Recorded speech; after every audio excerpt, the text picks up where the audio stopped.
angels have free will? I think it's the second time I heard this question today. Somebody said they're confused over this.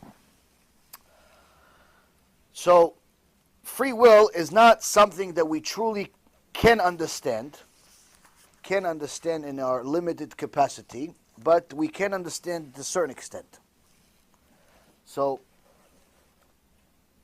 humans, it says, Akol midei shamayim chutz mirat shamayim. Everything is from heaven except the fear of heaven. Meaning, a human being does not have the ability to choose if he's going to be born or if he's going to die. Even if he shoots himself in the head, only Hashem decides if he's going to die or not. Even if he jumps off of the Golden Gate Bridge in San Francisco, only Hashem decides if he's going to die or not. Now, even though statistics show that the overwhelming majority of people, 99.9% of people that jump out of the bridge are going to die, there's a guy that has a video on the internet, young guy, probably in his 30s, maybe even 20s, jumped off the Golden Gate Bridge to commit suicide. No parachute, no bungee cord. He wanted to die. And he's on a video telling about it, that he didn't die. Why? Hashem decided he's not going to die. Meaning that your life or death, you cannot choose. Whether you're going to be rich or poor, you cannot choose. Yeah, but I have a certain amount of job, I'm making a certain amount of money. So what? I know plenty of guys that worked in the money business, Wall Street, where every moron can be rich. You don't have to be a genius. People think that Wall Street guys are geniuses. Average Wall Street guy is a moron, complete moron, donkey. But he knows how to do certain things. He has a certain talent, like an autistic savant. He could sell, he could do calculations, he could communicate a certain way, analyze. There's a certain talent he has that allows him to make a certain amount of money. Does not mean that every Wall Street guy is genius, even if he makes $10, $20 million a year. Same thing with doctors. People think that all doctors are geniuses. No, they have a certain talent, certain ability they're very good at. But they can be retarded in all the other things. Point being is, sometimes you'll see two doctors. And you're going to say, yo, this young doctor is much better than the old man. Why? Because you don't know what you're talking about. You think that the young doctor is better than the old doctor because the young doctor was nicer to you. So you think that makes him a better doctor. Little do you know that the young doctor, he just graduated 2 years ago. He hasn't even performed 2 surgeries. The old doctor that's angry and grouchy, he's already done 5,000 surgeries. He's the real doctor. But just because the young one has better bedside manner, you think he's a better doctor. That's because you're not a good judge. You have no idea what you're talking about. The point is, Rabotai, is that many times we are not good judges of our own character or other people's characters, our own abilities or other people's abilities. But nonetheless, Hashem decides what those abilities will yield. He'll decide if a Wall Street guy is going to make money or not. I know a bunch of guys that were on Wall Street were literally borrowing money just to survive.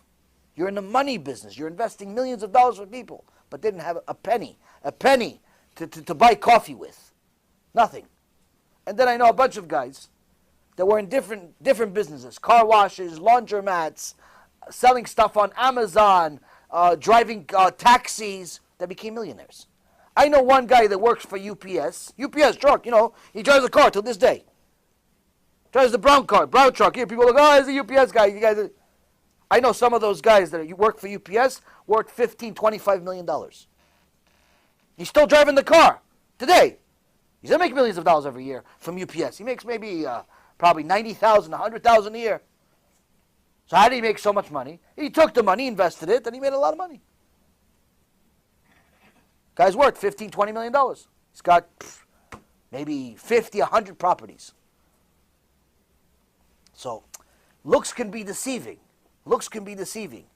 Certain people think that if they have a certain amount of job, or they work a certain amount of hours, or they do certain things, they're going to make more money. No, wrong. Only HaKadosh Baruch Hu can decide if you're going to be rich or poor. Only HaKadosh Baruch Hu. So what's really left for us to choose? The only thing that's left for us to choose is whether we serve Hashem or not. Whether we do what His Holy Torah says or not. That's your free choice. What about angels? Angels do not have the same type of free choice, but they do have a free choice nonetheless, but it's a different type. What's different about it? First of all, they don't have the desires we do. They don't have a desire to work and make money and be proud and show off and do all types of things like that. But angels do have certain things that they desire. For example, all angels desire to serve Hashem. There's a certain group of angels that are created and destroyed every day. They're created and they're destroyed on the same day. Why? They're created to serve Hashem and say His name, bless His name. Say Kadosh, Kadosh, Kadosh, say Hashem. But they're destroyed right after that. Why? They said it too fast. It's too early. Who said to say right now? Wait. He's destroyed every day. Millions of them. Certain angels will wait 2,000 years. 2,000 years to say Kadosh, Kadosh, Kadosh. What you can say every single day when you pray in a minyan. For free. They wait 2,000 years to say it. And they wait patiently. That's what they want. Now, if an angel makes a sin, if you will, makes a mistake, if you will, they're punished immediately. He serves Hashem, but not the perfect way. He's punished immediately. A human, on the other hand, there's much more mercy on him. If he's alive in this world, she's alive in this world, she decided that she's only going to wear half an outfit. She calls it a mini skirt. She calls it a skirt that barely covers her legs. She calls it a shirt that's a t-shirt that animals shouldn't even wear. But she walks around with a shirt that pretty much discloses our entire body, leaves nothing to the imagination. So she walks outside, she's making a sin. Why? She's not modest. She's the king's daughter, but she looks like every average farmer or something. How could the king's daughter look like this? The guy, instead of going to put on tefillin in the morning, he goes and plays video games instead. He doesn't feel like praying. It's a sin.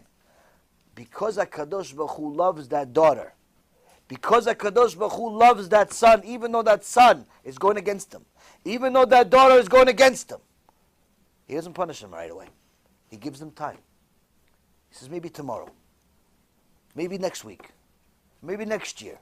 And He gives them more time and more opportunities and more difficulties to bring them back, to put them in a situation where they have to call to Hashem. They have to call to Hashem because they realize that all of the junk that they served and did their whole life didn't pay. The only thing that could save them is Hashem. So Hashem loves everybody, but there's a limit to it. What's the limit? Limit is this world. Limit is this world. So the difference between angels and men is that angels will get punished right away.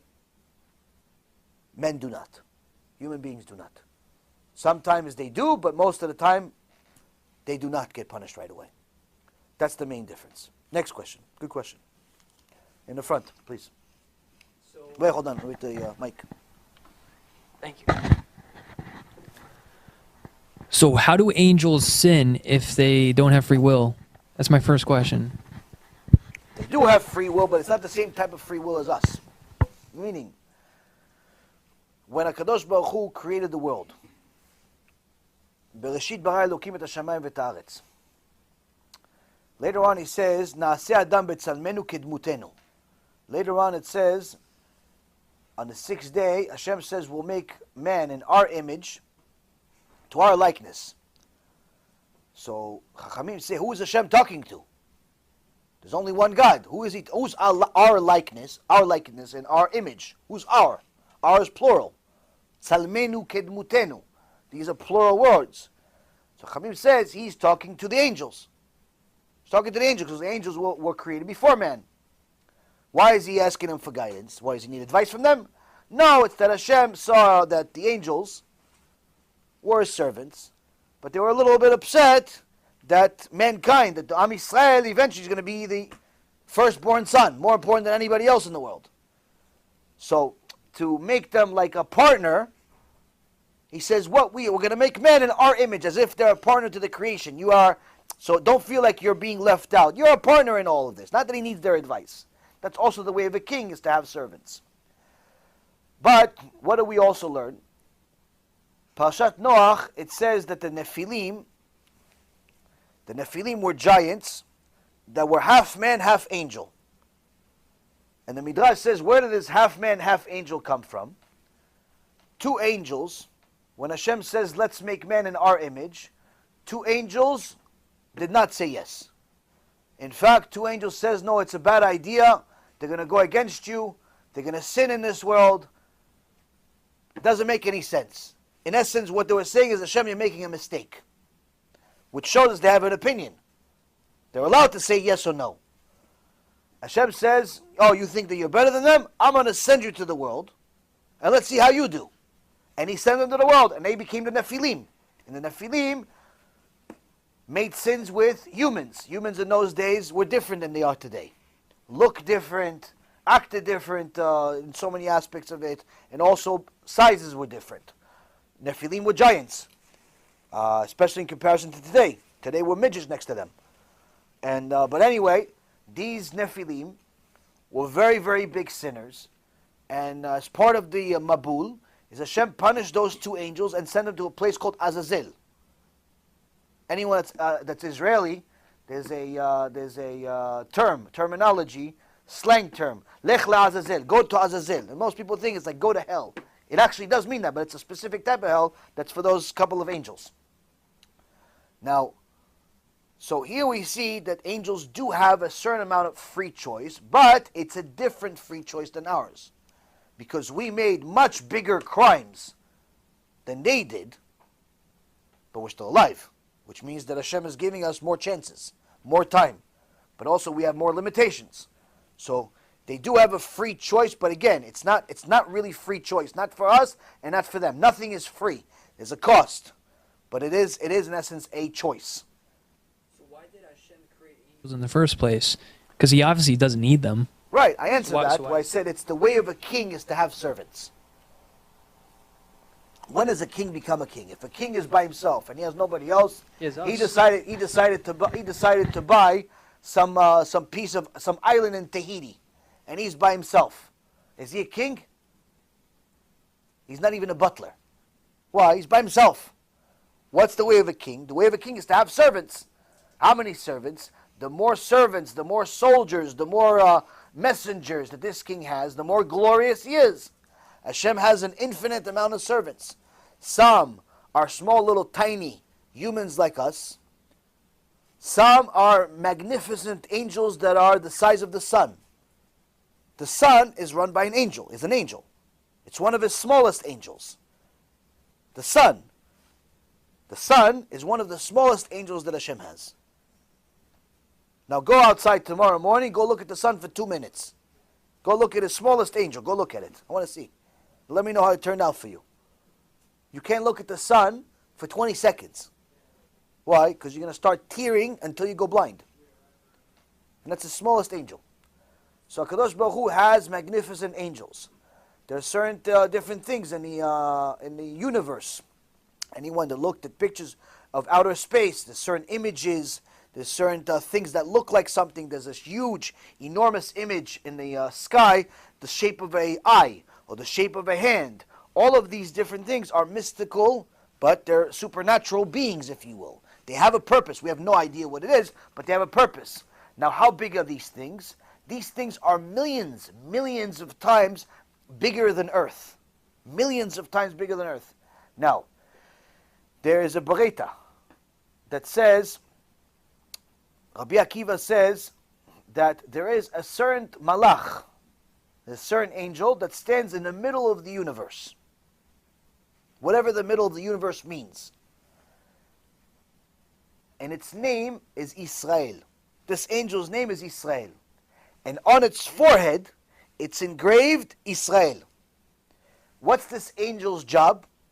Every day, he stands glorious, stands in the middle of the universe, and roars, Barechu et Hashem HaMevorach. Tells all of creation, bless Hashem, may his name be blessed. And all of the angels, all of the creations say, Baruch Hashem HaMevorach. That's his job. This enormous thing. That's his job. Why does Hashem have it? Who, what, when, what does he look like? What's his phone number? Maybe he's on WhatsApp. We can message him. That stuff I don't know. What I know is what I just told you. So the point is, Hashem is glorious and is endless. His size is infinite, is not even allowed to say. It's literally endless. And his glory, obviously, is a best described to us by his creation. So the more he has, the more it makes him glorious. So he has different angels, different people. Some people that he has are servants that are black. Some people that he have are servants that are white. Some people that he have are servants that are Chinese. And all types of other servants. You know, where do we learn about, where did they, in Sefer Daniel, we have 3 tzaddikim that jumped into the fire. Where do they learn to sacrifice their life like that? Now some people think they learn it from Avraham Avinu. They learn it from the frogs. Chazak Baruch. The plague of frogs that we had in Egypt. HaKadosh Baruch Hu at some point told after a week, told the frogs, finished. The second Hashem said finished to the frogs, some frogs chose to go back to the water.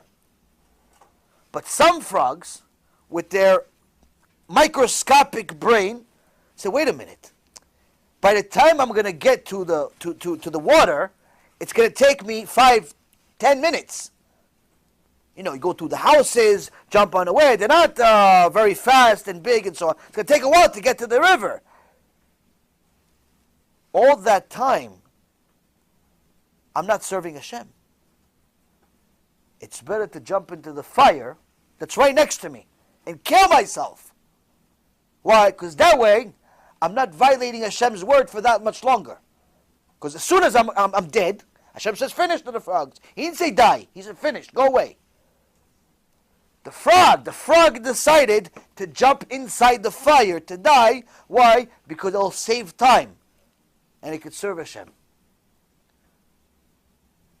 From there we learn, that's where our sages, in Sefer Daniel, learn, it's better to go jump into a fire, if needed, to serve Hashem. So that means that even a frog serves Hashem. Everything serves Hashem. Question is, are we going to serve Hashem?